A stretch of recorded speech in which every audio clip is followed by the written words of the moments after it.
പാഠം 737. കവിതകൾ കൊണ്ട് നേടാവുന്ന കാര്യങ്ങൾ. ആരൊരാളൻ കുതിരയെ കെട്ടുവാൻ, ആരൊരാളതിൻ മാർഗം മുടക്കുവാൻ, ദിഗ്വിജയത്തിലൻ സർഗശക്തിയാം ഇക്കുതിരയെ വിട്ടയക്കുന്നു ഞാൻ. എന്താണ് രാവിലെ കുതിരയെ കിട്ടുന്ന കാര്യമൊക്കെ പറയണത്? ആരുടെ കുതിരയാ? കഷ്ടം. മലയാളത്തിലെ പ്രശസ്തമായ ഒരു കവിതയിലെ 3-4 വരികൾ ചൊല്ലിയിട്ട് അത് ഏത് കവിതയാണെന്ന് പോലും മനസ്സിലായില്ല. നീ കരുതി ഞാൻ രാവിലെ ഷർട്ട് മുണ്ട് കെടുത്തിട്ട് ഏതോ കുതിര കെട്ടാൻ പോണെന്ന്. നീ വയലാർ രാമവർമ്മയുടെ അശ്വമേധം എന്ന കവിത വായിച്ചിട്ടുണ്ടോ? ഇല്ല. ഉണ്ടാവില്ല. ഞാൻ എപ്പോഴും പറയുന്നത് പോലെ നീ ആകെ വായിച്ചിട്ടുള്ളത് ഇന്ത്യൻ ഭരണഘടനയും ശിക്ഷാ നിയമവും മാത്രമാണ്. അങ്ങനെ 2 പുസ്തകങ്ങളെ ഈ ലോകത്ത് എഴുതപ്പെട്ടിട്ടുള്ളൂ എന്നാണ് നിന്റെ ധാരണ.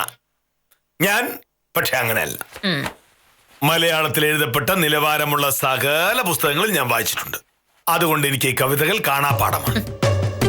ഇന്ത്യൻ ഭരണഘടനയും ശിക്ഷാ നിയമവും ഒക്കെ പഠിച്ചതുകൊണ്ട് ഞാൻ ജോലി ചെയ്ത് 10 കാശുണ്ടാക്കും. ഈ കവിത കാണാതെ പഠിച്ചിട്ട് എന്താണോ ഇത്ര വലിയ പ്രയോജനം? വില്ലേജ് ഓഫീസ് കരവടയ്ക്കാൻ വരുന്നവരെ കവിത ചൊല്ലി കേൾപ്പിക്കണമെന്ന് എവിടെയെങ്കിലും നിയമമുണ്ടോ? കരവടച്ചാൽ രസീത് കൊടുക്കുക, അത് പോരെ? കഷ്ടം. ഒരു നല്ല കവിത ചൊല്ലി കേൾപ്പിക്കുമ്പോ അത് കേൾക്കുന്നതിന് പകരം പരിഹാസം. ഭാമേ, ഒരു 5 മിനിറ്റ് നീ ഇവിടെ നിൽക്കാമെങ്കിൽ ആ കവിത മുഴുവൻ ഞാൻ ചൊല്ലി കേൾപ്പിക്കാം. അപ്പൊ മനസ്സിലാവും അതിന്റെ അർത്ഥം എന്താണെന്ന്. ആരൊരാളൻ കുതിരയെ കെട്ടുവാൻ, ആരൊരാളതിൻ മാർഗം മുടക്കുവാൻ, ദിഗ്വിജയത്തിലൻ സർഗശക്തിയാം. ആ പഞ്ചായത്ത് ഓഫീസിന്റെ കിഴക്ക് വശത്ത് നാരായണൻകുട്ടി ചേട്ടൻ ഒരു 30 സെന്റ് സ്ഥലം വാങ്ങിച്ചില്ലേ? അതിന്റെ ഇടപാട് നടത്തി കൊടുത്ത ഞാനല്ലേ? ആ ഭൂമി തന്നെ ഇപ്പോഴത്തെ പ്രശ്നം. അവിടെ കെട്ടിടം പണിയാൻ നാരായണൻകുട്ടി ചേട്ടന് കൈവശാവകാശ സർട്ടിഫിക്കറ്റ് വേണം. ഇന്നലെ അപേക്ഷ കൊടുത്തു. ഇന്നലെ തന്നെ പോയി കാഞ്ചന സ്ഥലം നോക്കിയെന്നാണ് പറയുന്നത്. പക്ഷെ ചട്ടപ്രകാരം സർട്ടിഫിക്കറ്റ് 3 ദിവസം കഴിഞ്ഞ് കൊടുത്താൽ മതിയല്ലോ. മോഹനേട്ടൻ അങ്ങനെയേ ചെയ്യൂ. നാരായണൻകുട്ടി ചേട്ടനാണ് സംഗതി അത്യാവശ്യമാണ്. ഇന്ന് തന്നെ സർട്ടിഫിക്കറ്റ് കൊടുക്കാൻ മോഹനേട്ടനടുത്തൊന്ന് ശുപാർശ ചെയ്യാമെന്ന് ചോദിച്ച് എന്നെ വിളിച്ചു. ഇതൊരു നിസ്സാര കാര്യമല്ലേ? മോഹനേട്ടൻ സാറിന്റെ അടുത്ത് പറഞ്ഞ ചെയ്യൂലേ? പക്ഷെ പറയാനൊന്ന് സമ്മതിക്കണ്ടേ ഉത്തമ? കുറച്ചു മുന്നേ മോഹനേട്ടൻ വയലാറിന്റെ ഒരു കവിത ചൊല്ലിയപ്പോ ഞാൻ ചെറുതായിട്ടൊന്ന് കളിയാക്കി. അതിന് വാശിയില്ല നേരത്തെ തലം വിട്ടത്. ഇപ്പൊ കാര്യം മനസ്സിലായി. ഇനി വക്കീലിന് കവിതയും സാഹിത്യം ഇഷ്ടമാണെന്ന് തെളിയിക്കാതെ വഴിയില്ല. വേറൊരു വഴിയുണ്ട് വക്കീലേ. ശകേലം വളഞ്ഞ വഴിയാ. എന്താണ്? ഈ നാരായണൻകുട്ടി ചേട്ടന് മോഹനേഷ് സാറിന് പരിചയം ഉണ്ടാ? ഇല്ലെന്ന്. അതുകൊണ്ടല്ലേ നാരായണൻകുട്ടി ചേട്ടൻ എന്നെ വിളിച്ചത്. അപ്പൊ രക്ഷപ്പെട്ടു. നാരായണൻകുട്ടി ചേട്ടൻ വില്ലേജ് ഓഫീസിൽ പോയി വയലാറിന്റെ ഒരു കവിത ചൊല്ലിയ മോഹനേഷ് സാർ വീഴൂലേ? വീഴും വക്കീലെ. സാറിന്റെ സ്വഭാവം വെച്ച് നോക്കിയ തലകുത്തനെ വീഴും. മോഹനേട്ടൻ വീഴുമായിരിക്കും. പക്ഷേ നാരായണൻകുട്ടി ചേട്ടനെ കൊണ്ട് കവിത ചൊല്ലിക്കാൻ പറ്റുമോ? മലയാളത്തിൽ എത്ര അക്ഷരം ഉണ്ടോന്ന് പോലും അറിയാത്ത ആളാണ്. അതിനൊക്കെ ഞാൻ വഴി ഉണ്ടാക്കിക്കോളാം. വക്കീൽ നാരായണൻകുട്ടി ചേട്ടനെ വിളിച്ചിട്ട് ഞാൻ വന്ന് കാണും എന്ന് പറഞ്ഞാൽ മതി. ബാക്കി കാര്യം ഞാൻ ഏറ്റു.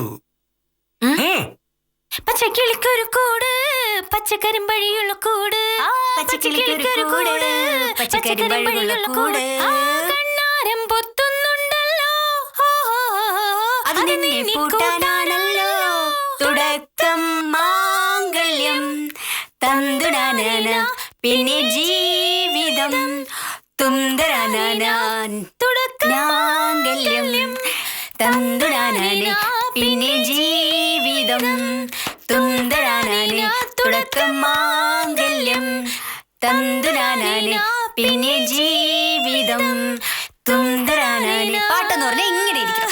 നല്ല രസമല്ലേ? അല്ലാതെ ഈ പഴഞ്ചൻ പാട്ട് കേൾക്കുമ്പം എനിക്ക് കലിയ. അങ്ങനെ പറയരുത് പ്രൊഫസറെ. പഴയ പാട്ടിന് ഭംഗിയുണ്ട്. അതെ, ശിശുപാലൻ ചേട്ടന് പ്രായമായതുകൊണ്ട് തോന്നുന്നതാ. ഞങ്ങൾ ചെറുപ്പക്കാർക്ക് അത്തരം പാട്ടുകളൊന്നും പറ്റൂല. അതെ, ഞങ്ങൾക്ക് ഈ പാട്ടുകളെ ഇഷ്ടം. കവിതയൊക്കെ കാണാതെ പഠിക്കണമെന്ന് പറഞ്ഞാൽ വലിയ പാടാ ഉത്തമ. വേറെ വഴിയൊന്നുമില്ലേ? വേറെ ഒരു വഴിയില്ല. വയലാർ രാമവർമ്മയുടെ സത്യത്തിനെത്ര വയസ്സായി എന്ന കവിത ഞാൻ എഴുതി കൊണ്ടുവന്നിട്ടുണ്ട്. ഇത് കാണാതെ പഠിച്ചിട്ട് നേരെ വില്ലേജ് ഓഫീസിലോട്ട് ചെല്ലുക.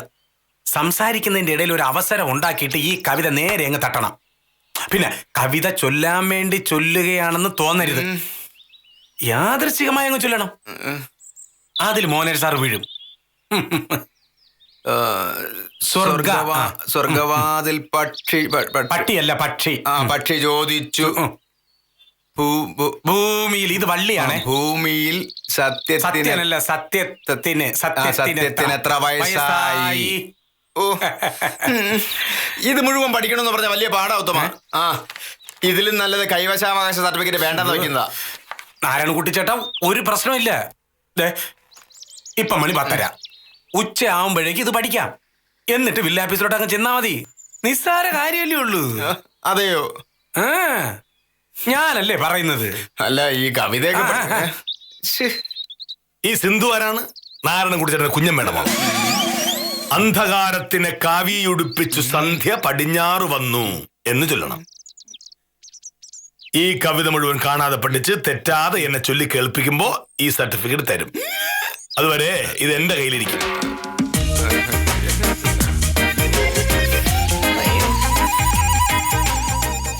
ഇതാണോ കവിത ഗംഭീരമായി ചൊല്ലി മോഹനേട്ടൻ മനസ്സ് മാറ്റി എന്ന് പറഞ്ഞത്? എനിക്കിങ്ങനെയൊക്കെ അറിയൂ. ഇത് തന്നെ 2-3 മണിക്കൂർ പാടുപെട്ടാ പഠിച്ചത്. ഇനിയിപ്പോ എന്ത് ചെയ്യാൻ വക്കീലേ? കവിത പഠിച്ചേ പറ്റൂ, വേറെ ഒരു വഴിയില്ല. ആമേൻ.